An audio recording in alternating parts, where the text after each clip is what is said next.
Boa noite, tudo bem? Vamos aqui para mais uma live. Mas antes vamos falar um pouquinho sobre o nosso livro. Temos aqui alguns livros bem interessantes que vale a pena todos nós termos ciência. Temos aqui o primeiro livro, Mude Sua Vida em 50 Dias. Que tal começar agora? A edição pela editora do Rio de Janeiro, editora Ímpetos para todo o Brasil. Mude Sua Vida em 50 Dias também. Que tal começar agora? Temos o livro Como Falar em Público com Eficiência, Técnicas de Oratória. E também o livro A Arte de Ser Feliz. E por último, um livro que é um lançamento virtual e em primeira mão, repassando para todos aqui, é o livro Singularidade. Deus te ama de... Então, hoje nós temos uma live ligada ao aspecto do direito e também da responsabilização. Boa noite, professor. Boa noite, meu caríssimo Francisco. Tudo bem? Tudo bem, graças a Deus. E como que você está aí? Estou bem, com a graça de Deus, né? Muito honrado estar aqui contigo essa noite para trocarmos umas ideias, vendo aí os teus livros, a tua produção, o seu sucesso, que é sempre muito inspirador, meu caríssimo. Ok, muito obrigado aí por ter aceito o convite, professor, por participar dessa live aí. O senhor que é um grande, também escritor, né, palestrante, já participando de alguns eventos juntos, em congressos, e é uma honra estar aqui contigo para falar de um tema muito relevante, que é sobre o erro grosseiro e o controle externo. O professor Rodrigo Valgas é mestre e doutor em Direito e também é advogado militante, correto, professor? Militante. Em quais áreas que o senhor atua atualmente? Olha, basicamente direito público, né? E claro que algumas adjacências, né? Enfim, responsabilidade civil e outras coisas mais. Enfim, hoje em dia, eu creio assim que o direito público dialoga com tantas áreas que a gente acaba atuando em muitas questões. Mas, basicamente, tudo que envolve o direito público, especialmente a figura do agente público, essa, digamos, é a nossa área mais precípua de atuação. De atuação. Professor, então a gente, enquanto o pessoal vai entrando aqui, já temos a Carol que entrou, temos também o Rodrigo, e aos poucos as pessoas vão entrando na nossa live. Claro. Aproveite, já faça aí o convite para todos, convidar seus amigos, familiares para participar dessa nossa live com o professor, né, doutor Rodrigo Valgas. Professor, explique melhor para nós sobre o que é essa chamada LINDB e essa medida provisória que também responsabiliza aos gestores. Claro, pois não. Até para esclarecer, né, meu caríssimo, quem está aqui a nos assistir, a LINDB, né, que é a conhecida Lei de Introdução às Normas do Direito Brasileiro, ela teve uma alteração recente, lá em 2018, a 13.655, a lei que fez esta alteração, que, digamos assim, tratou de questões relativamente ao direito público, né? Então, é uma norma tida de sobredireito, é uma norma que orienta a aplicação das demais normas do direito brasileiro, né? Por isso a Lei de Introdução às Normas do Direito Brasileiro, e ela sofreu, com a Lei 13.655 de 2018, importantes alterações. E, a meu ver, alterações, digamos assim, que foram uma resposta a um modelo de controle que, penso eu, a despeito de muitos elogios, de muitos encômios, mas que também merece aprimoramento. Ok, então a chamada LINDB, na realidade houve uma alteração em 2018, mas é uma lei base do direito, seria isso? Ela como se fosse uma supra-lei, toda lei, tanto pública quanto da área privada, tem que obedecer essas regras ou princípios, né, preceitos da LINDB, correto? Exatamente, exatamente. Todos eles devem observar tanto o direito privado quanto o direito público, né?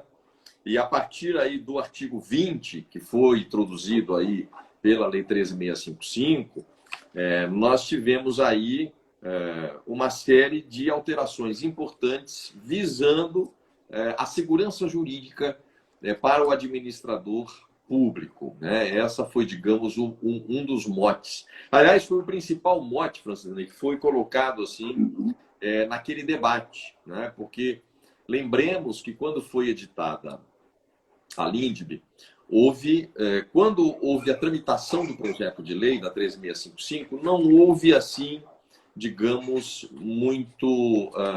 a coisa passou um pouco em brancas nuvens. Não houve um debate muito intenso quando da tramitação do projeto. Bom, tão logo se disse que a lei seria publicada, né, que seria sancionada pelo presidente da República, aí então foi assim uma comoção geral. Realmente os debates foram muito intensos, muitos até a dizer que a LINDB, de algum modo, prejudicaria o combate à corrupção, o que eu penso não ser verdadeiro, por razões que nós já vamos ver aí mais à frente, que, digamos, todos os avanços do controle externo, do combate à corrupção, restariam assim prejudicados a partir da LINDB, desta nova redação dada pela 13.655, mas isso não comprovou-se, né? Mas você há de recordar que, na época, foram realmente intensos os debates, no sentido de que esta norma atrapalharia, dificultaria a atuação do controle. Tá. Professor, fale para nós um pouquinho sobre a medida provisória 966, o contexto dela frente à LINDB. Pois não. Até antes de chegar nessa pergunta sua, que é muito interessante, Francisco, eu gostaria de destacar o seguinte, que é uma questão que rotineiramente eu tenho colocado, que é, digamos assim, nós situarmos um pouco o controle externo brasileiro, se você me permite, né? Como nós situamos o controle externo hoje na atualidade, e o porquê da edição da 13.655, né? Que alterou a Lei de Introdução às Normas de Direito Brasileiro, e mesmo a MP 966, recentemente editada para tratar da pandemia do coronavírus. Então, se você me permite, eu gostaria de contextualizar o seguinte. É claro que os tribunais de contas, né, já desde o século XIX no Brasil, oficialmente criado o Tribunal de Contas, já não é exatamente uma novidade. Mas a Constituição de 88, os poderes, competências, funções dadas aos tribunais de contas e ao Ministério Público, cuja atividade anteriormente confundia-se muito com a atuação das procuradorias de Estado, né? A Constituição deu poderes a esses órgãos constitucionais nunca vistos antes na história da República Brasileira. E isso não é exatamente assim uma inovação do direito brasileiro. Esta era uma tendência que se observa em diversos países do mundo. Existe o Bruce Ackerman, que tem estudos muito importantes, muito interessantes sobre separação de poderes, e críticos também dessa forma de atual separação dos poderes. Ele defende um tal poder de integridade, que seria justamente algo equivalente a esta ideia de órgãos de controle atuando, balizando o controle dos demais poderes instituídos, né?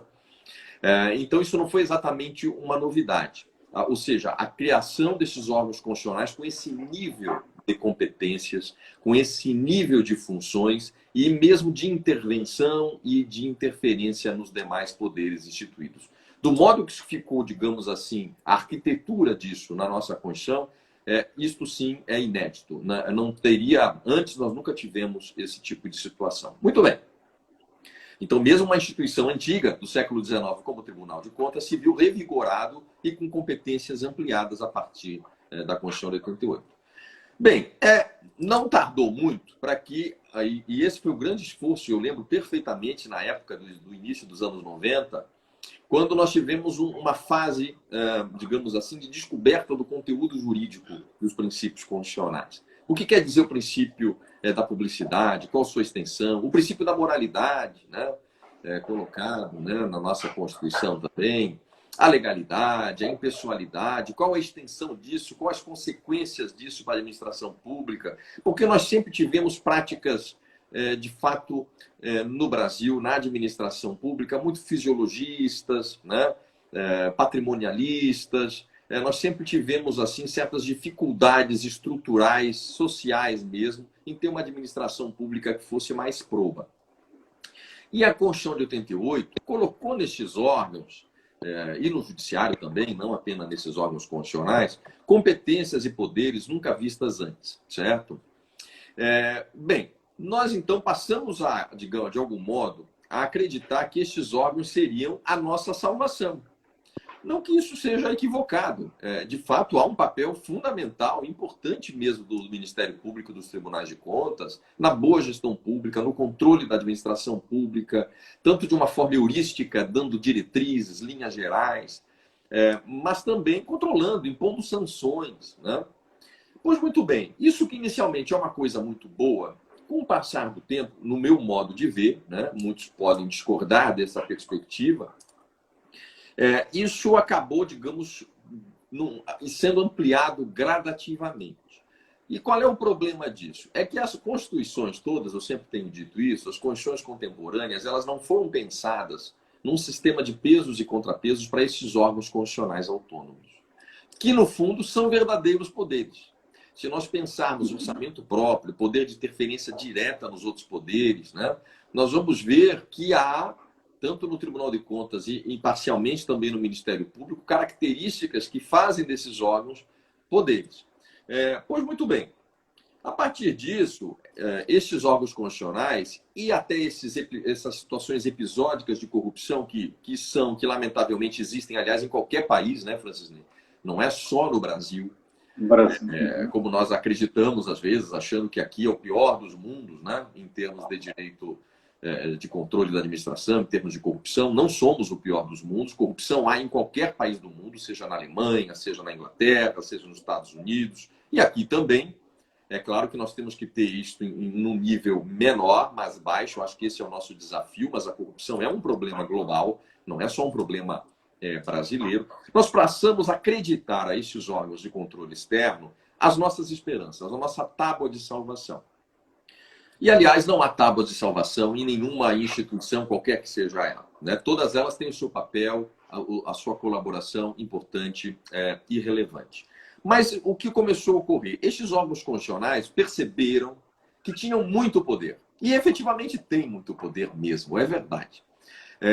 E eles começaram, em nome de uma boa causa, que é o combate à corrupção, que é a boa gestão pública, que é procurar uma administração mais proba, começaram, no meu modo de ver, digamos assim, a ampliar e atuar de uma maneira que nós chamamos de pouco deferente com o administrador público. Ou seja, aquela esfera jurídica do administrador, daquela liberdade de decisão dele, começou a ficar cada vez mais pequena, cada vez mais apertada, né?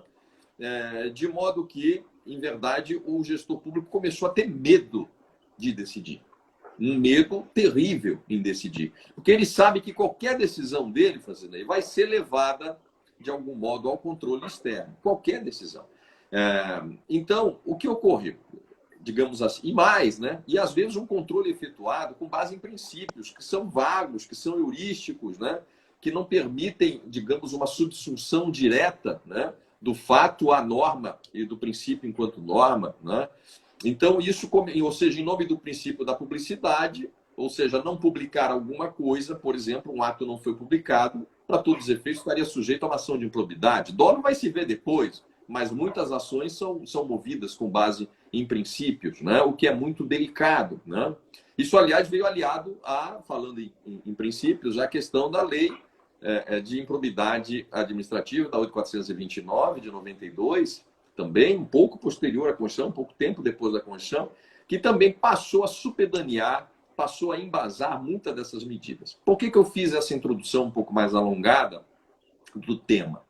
Porque, de algum modo, a administração pública começou a ficar engessada, começou a ficar paralisada, mas esse é o fenômeno mais, digamos assim, divulgado por parte digamos, de quem hoje estuda esse fenômeno. Mas há outros fenômenos correlatos muito mais graves. Há um jogo hoje de você delegar responsabilidade para outros, de esquivar-se da responsabilização, muito intenso na administração pública. É aquele medo de assinar os editais de licitação, que você conhece perfeitamente. Bem, e agora chegamos no ponto que você fez a tua pergunta. Esse estado de coisas veio cobrando um preço. Esse mobilismo decisório, este medo de ser responsabilizado, esta intenção de que outros respondam por você e não você mais diretamente, isso, de algum modo, virou uma coisa bastante séria hoje na administração pública brasileira. E, aliás, esses tempos de Covid-19 que nós vivemos hoje são, penso eu, uma amostra evidente disso. Hoje, as pessoas, é uma coisa terrível, Francisco, e eu vejo aí que em Cuiabá houve um aumento de casos bastante significativo, aí de 800 e poucos %, né? Pelo menos é o que a mídia está divulgando aqui para a gente, aqui no Sul. Mas hoje, o gestor público, com essas aquisições todas, que o preço de mercado hoje é uma variação tremenda, não é mais o mesmo. Com isso, eu não quero dizer que não haja irregularidade, sim há, e os tribunais de contas, o Ministério Público tem que estar firme e atentos. Mas essa história de preço de mercado, não, que mercado? Nós temos hoje uma outra realidade. Então as pessoas estão com medo, como nunca visto, de poder, estão inclusive em nome da sua autopreservação, da sua blindagem, elas estão inclusive preferindo no seu íntimo, embora não verbalizem, embora não vocalizem isso, elas preferem correr o risco que muitas pessoas morram do que assumir pessoalmente a responsabilidade por certas compras públicas que posteriormente poderão tornar-se tomada de contas especial. Muito bem. Este contexto colocado, ou seja, esses excessos, essa hipertrofia controladora que, a meu ver, existe no Brasil já há muito tempo, eu diria de uns 10 anos para cá, 15 anos para cá, que isso é um fenômeno que vem ficando muito visível, levou à edição da LINDB, levou à edição da 13655. E justamente a intenção da 13655 nesse sentido foi o argumento, inclusive o professor Carlos Ari, que foi um dos mentores da norma, o professor Floriano, o meu colega professor Flávio Nunes também participou, né? A professora Anastasia, todos que estiveram envolvidos, que é senador também, mas também é professor de Direito, senadora Anastasia. Ao editar-se essa norma, o argumento explicitado foi segurança jurídica. Precisamos de segurança jurídica. E é verdade, o argumento ele é sério e ele é consistente, mas eu vou além. Eu diria que o argumento não explicitado, mas talvez mais importante da LINDB, é a ideia de um nível de proteção decisória. Precisamos de um nível de blindagem decisória, e eu quero usar propositadamente essa expressão. Por quê? Porque a blindagem tem vários níveis, né? Tal qual uma blindagem de automóvel para balas, né? Ela tem vários níveis. Então, você pode ter uma blindagem mais leve, até um certo ponto que o projétil entra, uma blindagem mais pesada, que ele não vai entrar, ou até uma blindagem praticamente total. Ou seja, a blindagem presume níveis. E o nível que essa blindagem quis dar com a edição da 13655, da LINDB, né, que mudou a LINDB, foi uma blindagem moderada, no meu modo de ver. Ou seja, responsabilizando o gestor só em caso de dolo ou de culpa grave, como está lá no artigo 28. E aí eu chego no ponto que você dizia exatamente também, mais diretamente agora. E a MP, né? Como ficou a MP 966? A MP 966, ela ficou preocupada que, a despeito de nós termos evoluído com a LINDB, evoluído com a edição da Lei 13.655, se viu que isso ainda é insuficiente.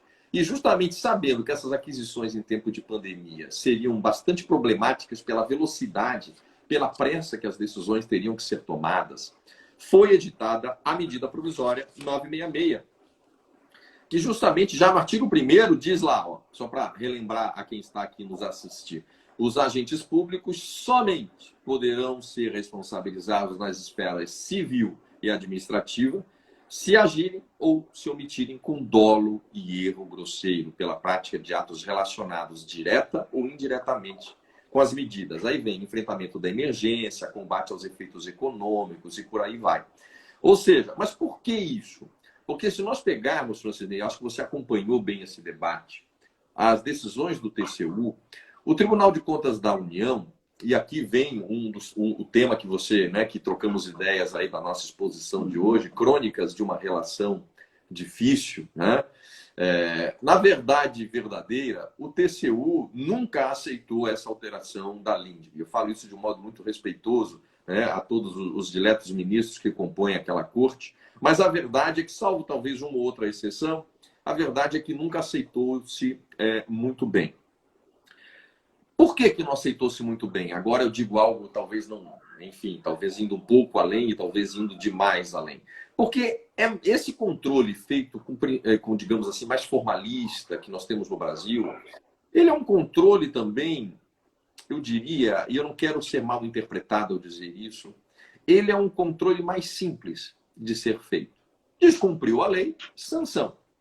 Ora, a administração pública é muito mais complexa que isso.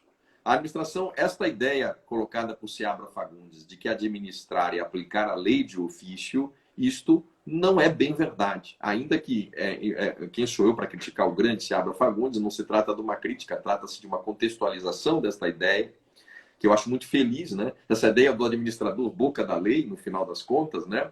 Isto é muito bonito na teoria, mas na prática, Francisco, você sabe, é muito difícil. Os desafios de você aplicar, por exemplo, uma lei de licitações no Brasil é algo que beira o inacreditável futebol clube. Cada artigo da lei de licitações, cada um deles tem interpretações divergentes. É algo assim dramático. Dispensa de licitação. Já houve toda essa discussão acerca dos limites alterados, que há décadas já não era alterado, por exemplo. Mas é por unidade administrativa ou é para, digamos assim, todo o ente administrativo, todo município ou secretarias com orçamento especificado? Aí você já começa as divergências todas, mas essas obras podem ser feitas no mesmo lugar. Tudo é complexo, tudo você tem opinião, digamos assim, divergentes às vezes nesta matéria. Então, a MP... Aí o que fez o TCU? Só para eu fechar esse ponto e já passar a palavra a ti. O TCU começou a fazer uma distinção, que ao meu sentir é equivocada, dizendo, olha, tudo bem, nós aplicamos a LINDB, mas só aplicamos assim a LINDB para sanção. Para indenização, se você causou um dano, essa questão da indenização, eu não vou querer saber de dolo ou erro grosseiro, porque eu vou aplicar direto o artigo 37, parágrafo 6º da Constituição. E, portanto, se eu fizer isto, de algum modo, eu estou aplicando a LINDB. Mas não estava.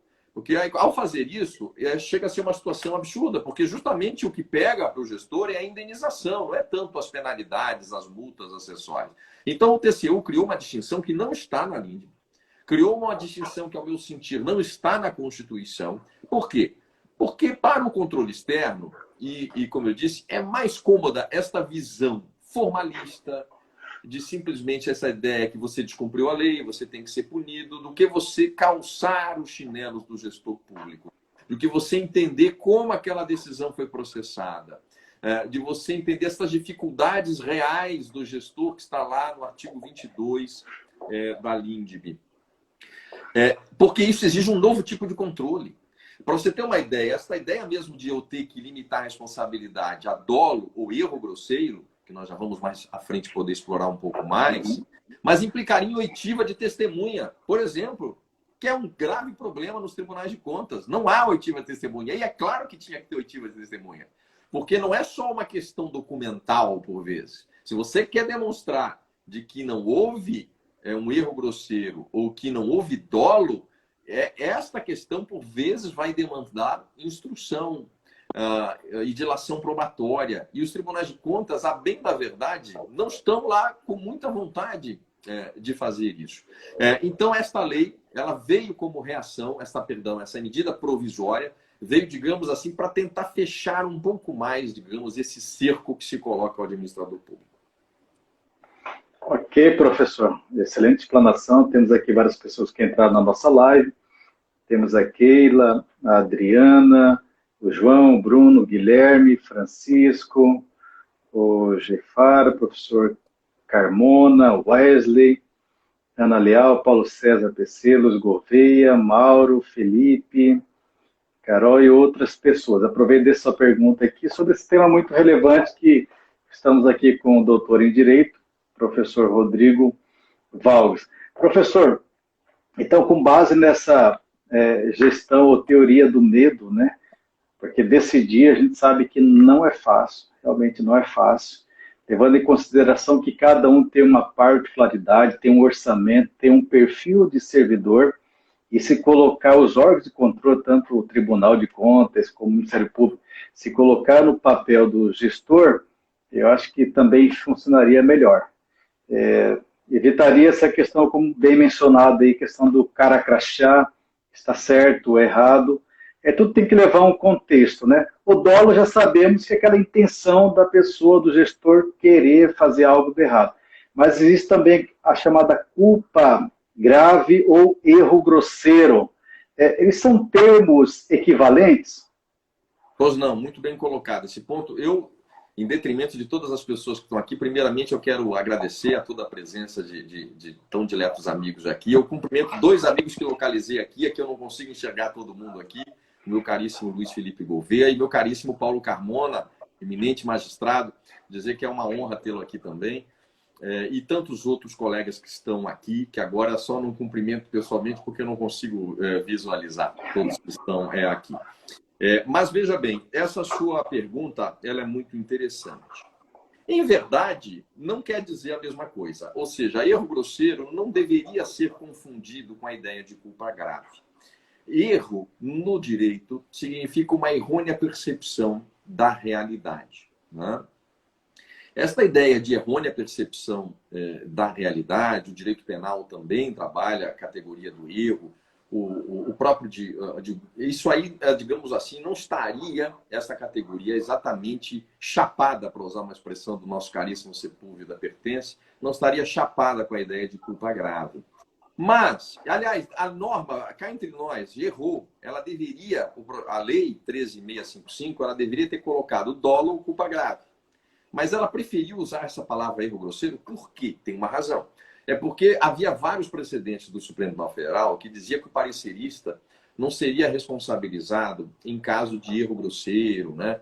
Só em caso de erro grosseiro, não é qualquer erro que era. Então, eles tentaram aproveitar uma expressão que era realmente e corrente na jurisprudência e jogaram dentro da lei.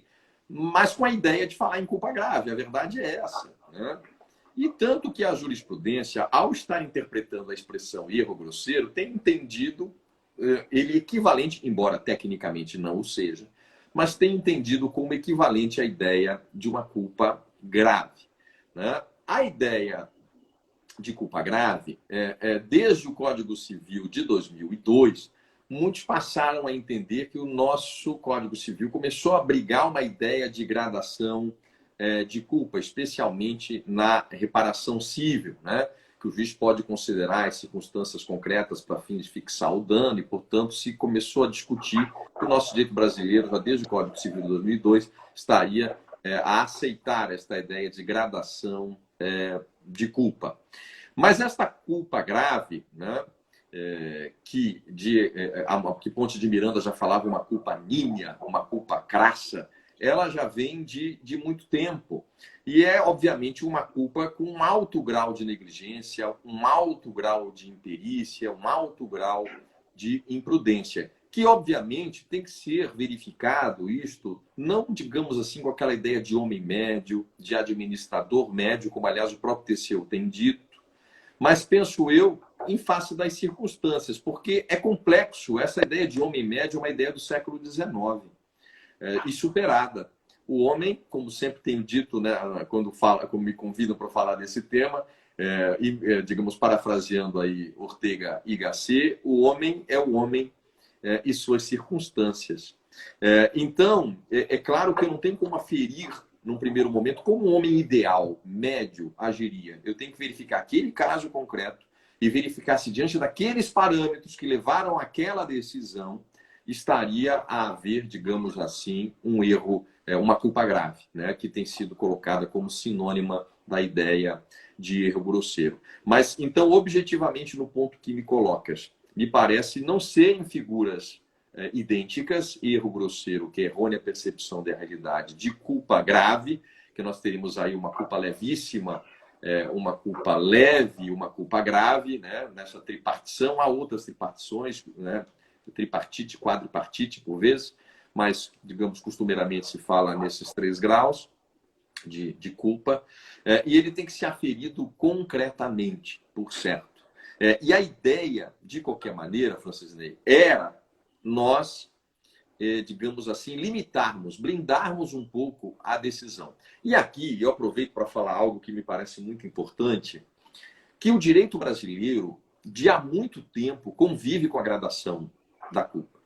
Esta ideia que o artigo 37, parágrafo 6º da Constituição, quando fala que na ação de regresso, né, o agente deverá responder em casos de dolo ou culpa, e como fala só culpa, não diz que tipo de culpa, portanto seria qualquer culpa, esta ideia, obviamente, que compete ao legislador infraconstitucional minudenciar este conceito. E, aliás, isto de há muito é feito no Brasil. Se nós pararmos para pensar, no caso, por exemplo, dos magistrados, eles não respondem por culpa, né?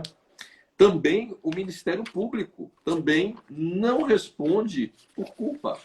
Também a Advocacia Geral da União não responde por culpa. Se nós, portanto, formos avaliar, artigo, por exemplo, 143 do Código de Processo Civil e artigo 49 da LOMAN, o magistrado, e penso isso acertado, é acertado que seja assim, só responde em caso de dolo ou fraude. Não existe nem culpa, nem agrave. É dolo ou fraude. Isso, há muito tempo é assim no Brasil e nunca ninguém se insurgiu quanto a isso. Ou seja, há uma gradação de ação de regresso para magistrados e isso nunca foi discutido. Por que E, aliás, acho até que não deve ser mesmo, eu concordo com essa limitação. Mas o Ministério Público, artigo 181 do CPC, há uma limitação também, só dolo ou fraude, que o Ministério Público responde pelo desempenho precípio da sua função. Ministros e conselheiros do Tribunal de Contas, pelo artigo 73, também tem as mesmas garantias dos magistrados, também só dolo ou fraude. A Advocacia Pública, artigo 184 do CPC. Defensoria Pública, também dolo ou fraude, 187.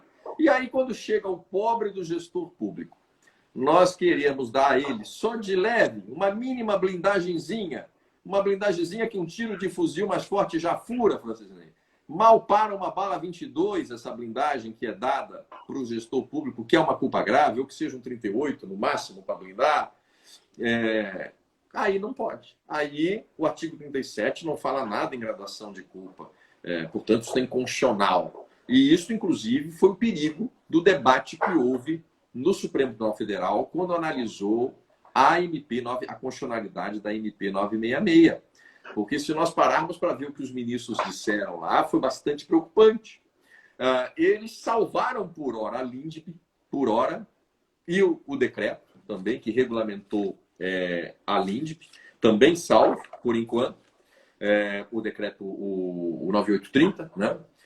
Mas vários ministros, se você acompanhou esse debate, disseram, olha, mas eu penso que tem o 37º, mais à frente, quando nós temos que verificar, porque a Constituição fala em culpa, penso que não poderia. Vários ministros demonstraram uma certa inclinação a, lá na frente, desejar restringir mesmo a LINDB nesse ponto.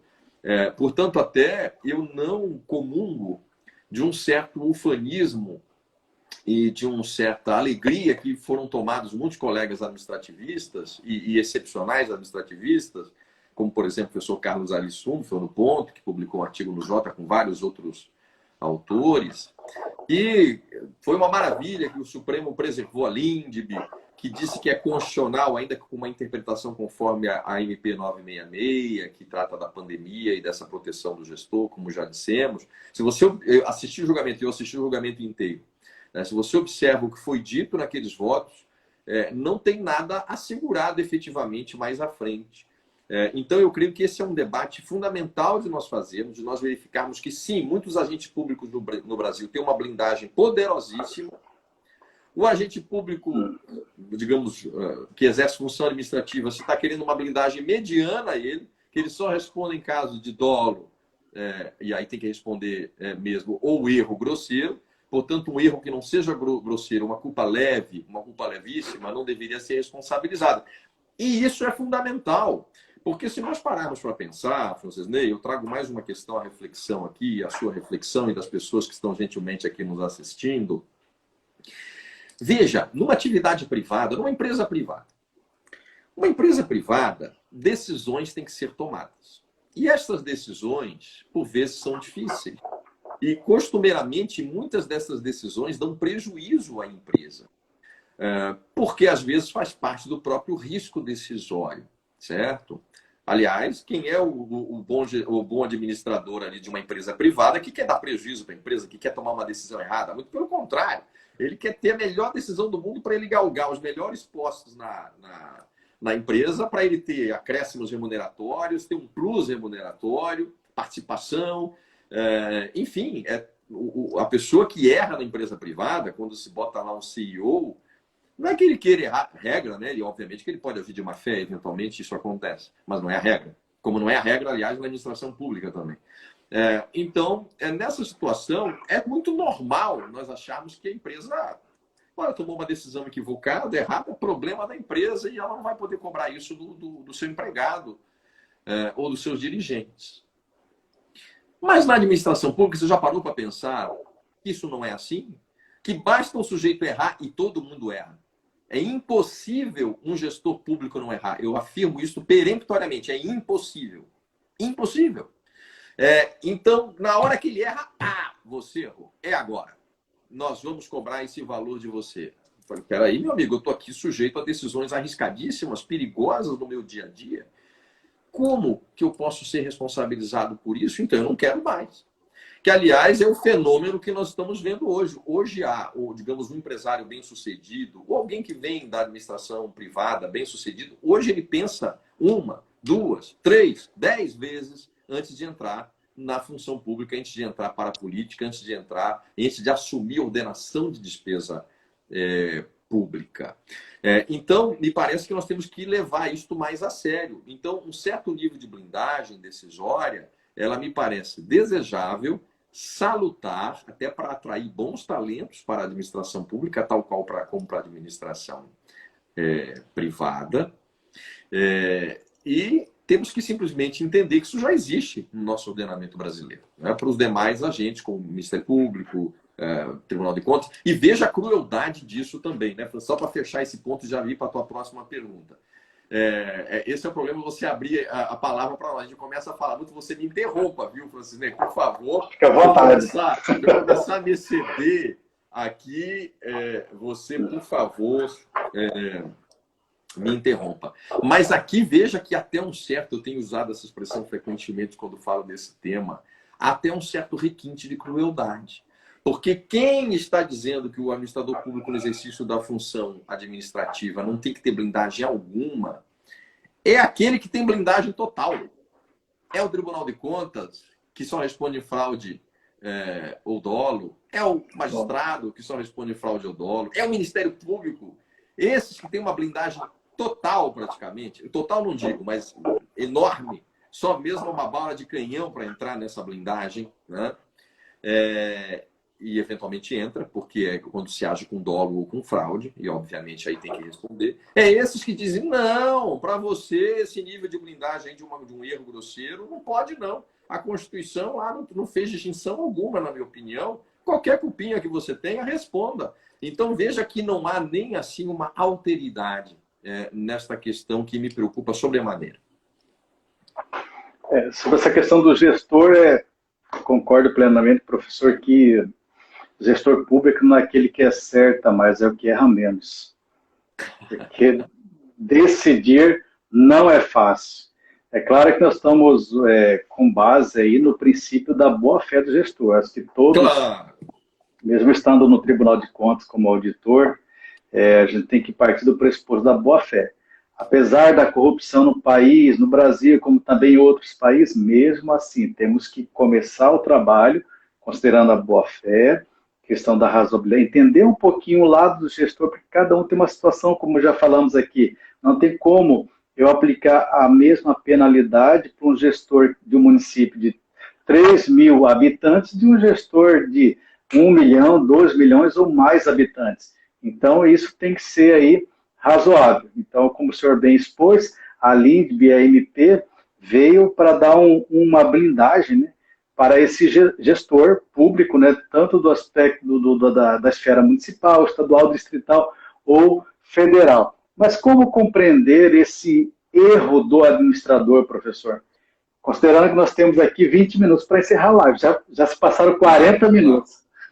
Não, veja, como eu lhe disse, este erro, obviamente, é evidente que para o administrador, para pegar o gancho do que você acaba de dizer, que é muito importante, o administrador desonesto, aquele que quer praticar corrupção, esse não está nem um pouco preocupado com a LINDB, não está nem um pouco preocupado com nada. Aliás, este, por vezes, já se protege. Ele já tira os bens do seu nome, né? Ele já fica protegido. Ele já se prepara, por vezes, não vou dizer sempre, mas por vezes, para realmente colocar a mão no dinheiro público. Então, para esse, não tem salvação, não tem blindagem. E pior, ele já se prepara, às vezes, para como, digamos, se isso vier a acontecer, como proteger-se, né? Mas de forma ilícita a proteção, né? Ocultando patrimônio e outras coisas mais, né? Então, o erro, nós temos que contextualizar esse erro do gestor, do gestor público, digamos assim, por exemplo, decisões difíceis de serem tomadas, decisões que exigem uma autoexpertise, a rapidez que a decisão tem que ser tomada, às vezes a decisão é urgente, como aliás está ocorrendo nessas questões da Covid-19, decisões rápidas e urgentes, obviamente a chance de erros grosseiros, aliás, de erros serem praticados, nem digo os grosseiros, obviamente, porque é óbvio, você comprar respirador, para ficar na história dos respiradores que estão pululando ações no Brasil todo, né? Mas você comprar respiradores de uma empresa que nunca vendeu respirador, você não exigir garantias mínimas, também não dá, né? Obviamente que isso pode ser responsabilizado.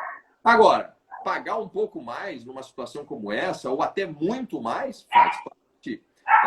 Isso sumiu do mercado, esses respiradores todos, né? Então, é claro que nós temos uma outra realidade, assim como os EPIs, os equipamentos de proteção pessoal, subiram astronomicamente de preço, e subiram não só porque alguns querem se lucropletar nesse tempo de terem mais lucro, não. Os insumos ficaram mais caros no mundo inteiro para produzir estes equipamentos. Então, é claro que nós temos esse erro grosseiro, obviamente, ele tem que ser verificado em concreto, como disse há pouco, conforme as circunstâncias, e de modo, digamos, a contextualizar, digamos assim. Outra coisa, por exemplo, nós sabemos que há municípios, você bem mencionou, para pegar outro exemplo que você acaba de dizer. Tem municípios no Brasil, eu brinco que no Brasil nós não temos o Brasil. O Brasil não é Brasil, é Brasis, no plural. Nós temos uma diferença muito grande no país de realidades. Um município aí de 2 mil, de 3 mil habitantes, se você for analisar o grau de formação dos servidores para conduzir licitações e tudo, é um negócio assim que beira o inviável. Num município grande já é difícil você achar alguém bem qualificado, qualificado mesmo, de verdade, aquela famosa velhinha da licitação, aquela que entende tudo de licitação, né? Imagine num pequeno município. É muito difícil. Então, essas dificuldades materiais, de pessoal, de formação de pessoal, ela tem que ser, das pessoas que convivem com o gestor que vai assinar a tomada de decisão, ela tem que ser contextualizada em concreto. Ok.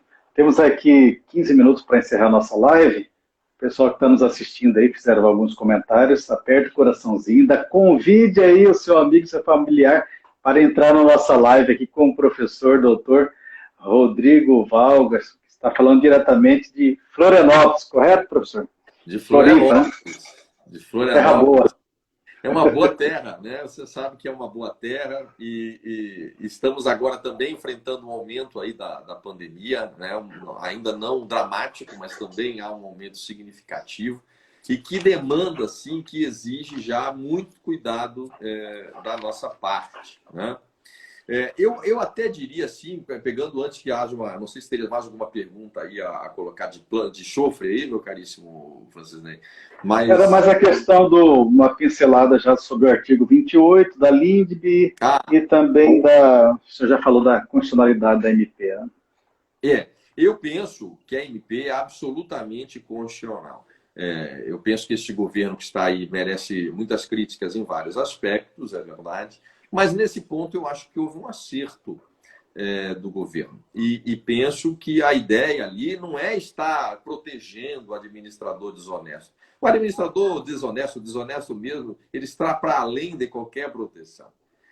Então, quando a gente... E mais do que isso, você sabe que essa forma de controle formalista no Brasil, esse mero descumprimento da lei levar a inúmeras ações de improbidade ou tomada de contas especial, de algum modo isso acabou por nivelar o quadrilheiro com o administrador honesto que se equivoca, né?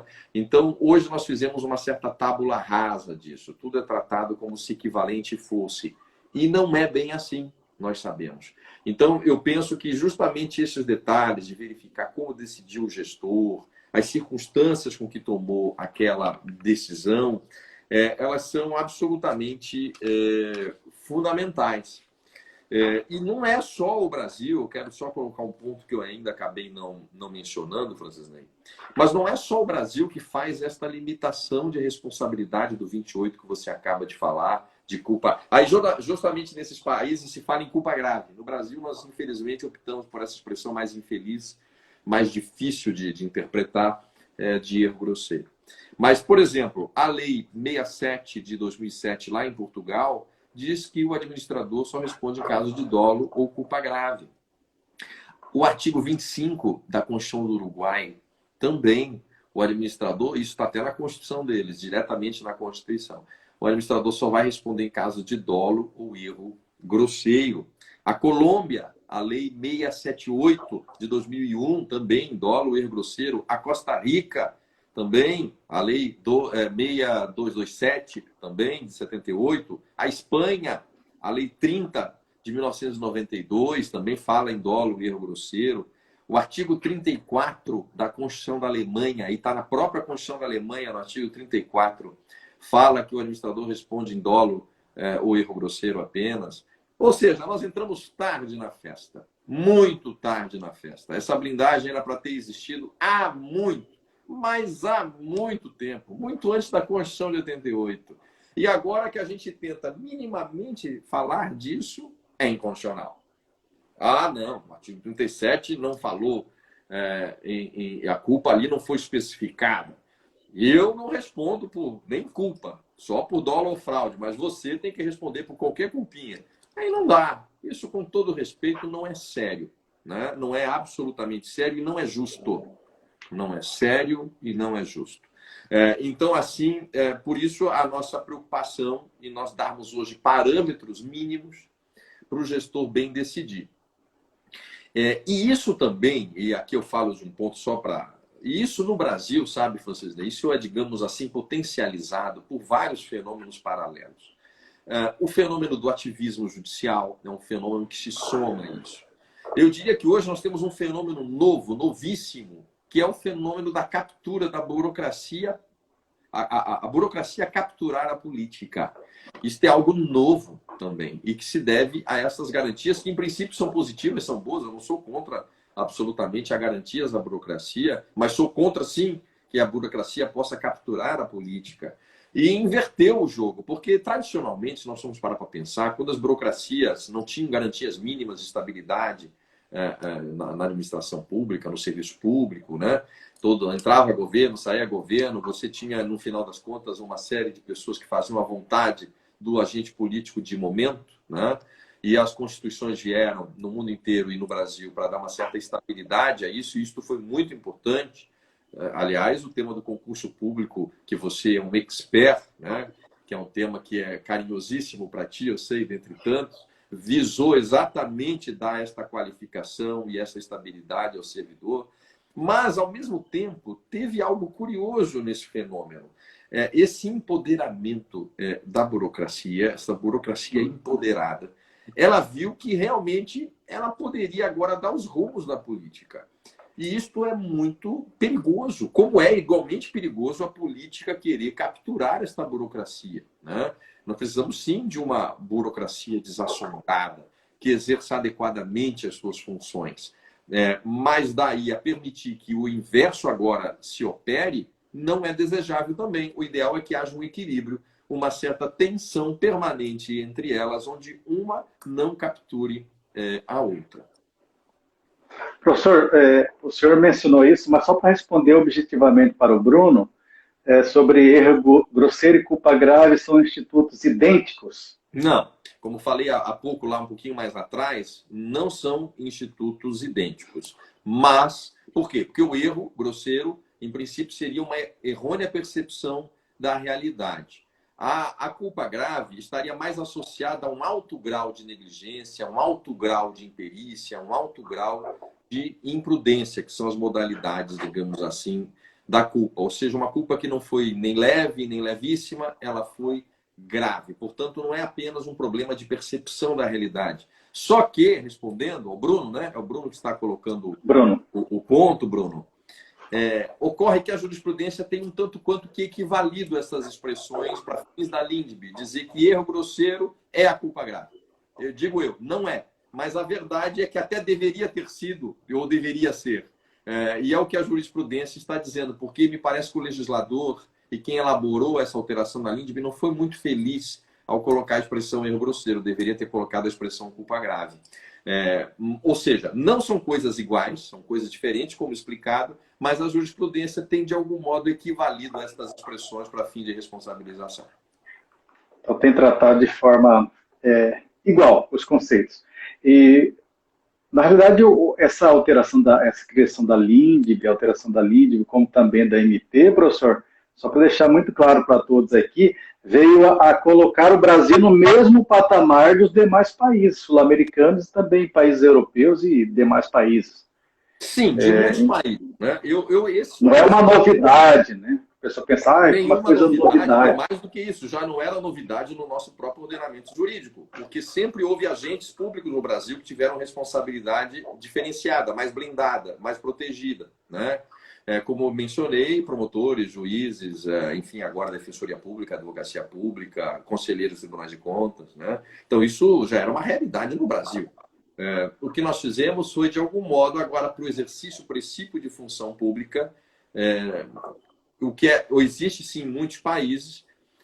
A pesquisa que eu fiz identificou, eu não consegui assim também, porque, veja, quando eu fui pesquisar este tema do erro grosseiro, eu me dei ao trabalho de verificar que países faziam essa distinção, pelo menos no seu direito positivo, o que, claro, não é suficiente para um adequado exercício de direito comparado, que vai muito além disso, né? Tem que ser sempre uma abordagem funcionalista para você verificar um direito comparado com mais precisão.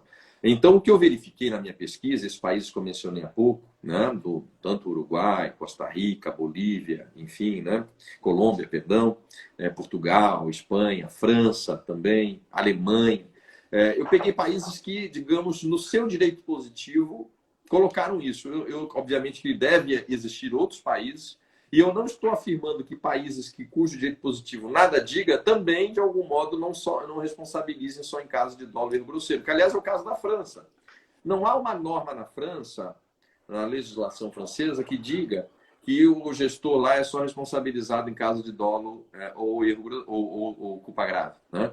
Lá na França, a jurisprudência é quem construiu, do Conselho de Estado, foi quem construiu esta digamos, limitação de responsabilidade, embora não esteja no direito positivo deles. Então, muitos países, sim, tratam disso com bastante naturalidade, e eu diria que tardiamente até entramos nesse rol de países. A Keila está dizendo o seguinte: o problema é que muitos gestores são orientados, mesmo assim cometem um erro proposital. Depois alegam boa-fé em sua defesa. Veja, aí é aquela história de que cada caso realmente é um caso, né? É claro que um gestor pode sim ter sido orientado e mesmo assim incidir neste erro, o que pode sim eventualmente implicar na sua responsabilização. Isso acontece, a Keila tem absoluta razão. Mas também, Keila, para a tua reflexão e das pessoas que nos assistem aqui também, nós temos que cuidar também com essa questão da orientação. Porque, às vezes, também, veja bem, aí que está um desafio da consensualidade no controle externo. Agora se fala muito, né, Francisney, você tem acompanhado, de um controle mais consensual da administração pública, a ideia de consensualidade, a ideia de concertação com C, né, da administração pública. Tudo isso é muito importante, é muito interessante e eu sou entusiasta destas figuras todas que hoje permeiam o bom controle da administração pública. Mas nós temos que cuidar com uma coisa. Não é porque o órgão de controle disse que tem que ser assim, que assim será. Ou seja, não é porque o gestor foi orientado que ele está necessariamente, não quero dizer que em certas situações ele não deveria cogentemente ali, pelo menos, não vou dizer cogentemente, mas não deveria sim seguir a orientação do órgão de controle por vezes, deveria, e se não seguir pode ser responsabilizado. Eu não estou dizendo que não poderia. Mas para reflexão, o que eu coloco é também, se nós entendermos que consensualidade é fazer só o que os órgãos de controle querem, então não é bem consensualidade, é imposição. Então, esse é o cuidado que nós temos que ter nessa atividade pedagógica, nessa atividade de aconselhamento. É claro que acho perfeito e concordo com aquilo que se o Tribunal de Contas deu uma orientação dizendo que aquilo era legal, e vamos supor que aquilo seja legal mesmo, e o gestor ainda assim fez, eu acho perfeitamente correto que o tribunal, na hora de analisar as contas, diga, olha, meu amigo, inclusive isso foi orientado para você, está aqui, nós mandamos essa informação, foi dito, e ainda assim você incorreu nessa ilegalidade, e isso até afasta, isso implica até no teu erro grosseiro. Agora, o cuidado que nós temos que ter, é isso que eu quero dizer, é não fazer também, em nome dessa consensualidade, em nome desta concertação, e aqui eu estou dando, penso eu, um passo além, porque agora se fala muito em consensualidade, isso aí daria uma outra live, discutir só o tema da consensualidade, da administração interorgânica, enfim, dos acordos de não persecução civil, que é outra vertente desse tema, que é um tema lindo também, muito bonito, que agora a lei de improbidade, inclusive, permite acordos de não persecução civil, né, que foi uma novidade recente da lei de improbidade. Mas isso tudo é muito bonito, é muito bacana. Eu sou um entusiasta, mas nós temos que cuidar para que esse diálogo não seja um monólogo. Este é o perigo. Dizer assim, ok, vamos fazer um acordo aqui. Mas aí você vai fazer isso, isso, isso, isso, isso. Aí o sujeito olha, peraí, mas aí eu estou sendo apenado antecipadamente apenas. Isso não é acordo, não tem nada de consensual. Então, o desafio é como trazer este debate para um nível de um certo equilíbrio. E claro que, em última análise, né, Francisney, eu concordo. Também a consensualidade, isso tudo também não implica em você abandonar o bom e velho poder sancionador da administração pública. Ele existe, né? Mas ele deve ser a última ratio, né? A última razão. Ok, professor. Considerações finais, temos apenas 2 minutos para finalizarmos a nossa live. Olha, dizer primeiro, já que são apenas 2 minutos, e acho que já falei demais, quero primeiro agradecer, né, a teu honroso convite em estar aqui. Me sinto muito feliz em contar com sua amizade, o seu prestígio. Respeito muito o seu trabalho, Francisney, né? Você é um dos grandes estudiosos do concurso público no Brasil, verdade? É bom que se diga isso para as pessoas que estão a assistir, né? É um entusiasta e não só isso, você também desenvolveu outros talentos, enfim, de oratória, de dicas pessoais para as pessoas terem sucesso nos seus projetos. Você, portanto, é polivalente. Então, dizer que é uma honra e uma alegria contar com esse teu convite. E também eu não poderia deixar de registrar a honra de estar aqui, né, com colegas do nível, do calibre do Paulo Carmona, aqui, um excepcional e exemplar magistrado, o meu querido Luiz Felipe, são 2 nomes que eu vi aqui. Eu também a Keila, que nós falamos, o Bruno, eu estou tentando agora ver aqui, né? O Mauro Presoto aqui também, diletíssimo amigo, desculpe os nomes que eu não estou a citar, porque realmente eu não consigo visualizar todos aqui. O Francisco Zardo aqui, nossa, né, do nosso Instituto de Direito Administrativo Sancionador, é uma honra ter a presença aqui do Zardo neste tema, e tantos outros aqui que realmente agora eu não consigo aqui ver todos aqui. A professor Clóvis Besmos também, um grande professor, está aqui com o nome da Vera, que honra também. É muita gente boa aqui, viu, da PUC. Vejo aqui a Vanessa, minha irmã, nem sabia que ela estava aqui também. O Bruno. Quem falou aí? O Bruno, lá do Instituto de Direito Administrativo. Quantos segundos tem aí, meu Deus do céu? Porque eu não vou conseguir. Menos de um minuto. Olha, é muita gente aqui, é muita gente. Nossa, eu realmente não estou conseguindo agradecer todos. Então, meus amigos, dizer que foi uma honra trocar ideias apenas com vocês. Eu não tenho opinião exatamente formada sobre tudo. Mas é sempre bom estar nesses momentos e a gente poder trocar ideias e estar aqui nesse momento tão feliz. Obrigado por tudo. Pessoal, muito obrigado, professor, por ter aceitado o convite. Também um grande amigo, doutor em Direito. E um abraço a todos que participaram. Até mais, que a live vai cair. Um abraço. Tchau, tchau aí, professor.